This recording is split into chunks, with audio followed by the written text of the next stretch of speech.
Hi guys, welcome back to another video. Today I'm going to be showing you some cool things about the touch bar. So let's get started. So when the touch bar is in the sort of neutral position, you see we have our Siri here, and then volume adjustments, brightness, and if we click on this arrow, it will expand to show us more controls, as you can see here. Now we can exit out of this.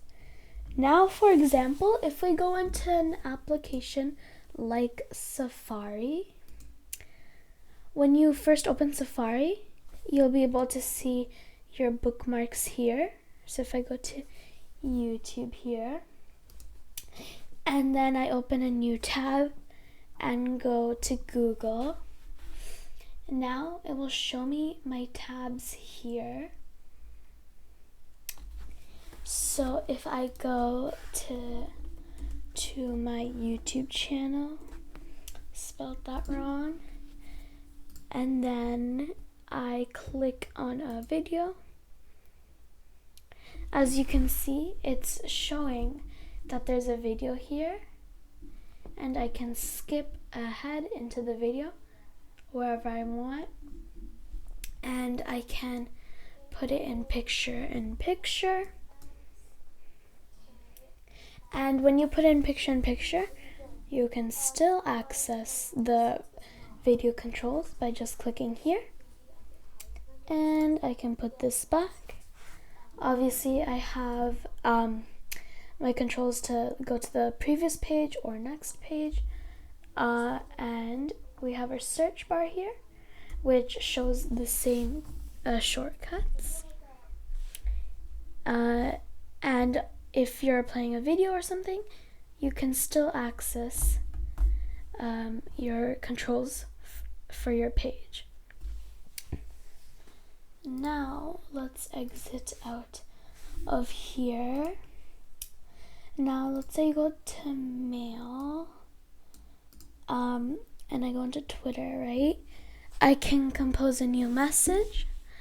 I can reply, archive, move to, and I don't know what this does. Oh, I can flag pages just like that. So that's it for mail. And there are lots of applications that support Touch Bar that are like third-party apps. So for example, if you use Microsoft Word a lot, blank document here, we have lots of font customization.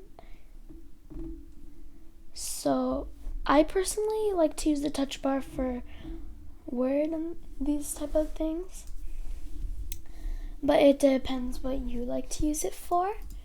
Also, PowerPoint and everything, they all support it. Microsoft Edge also supports the touch bar, not like how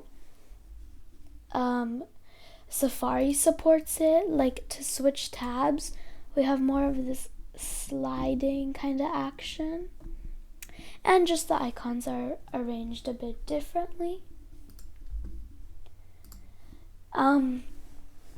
So also in GarageBand, if we open GarageBand, okay, so if I open an empty project, I get all of these controls, which is nice.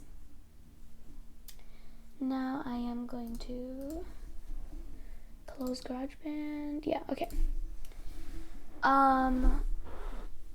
So there are a whole bunch of apps, as I said, but also Voice Memos supports it.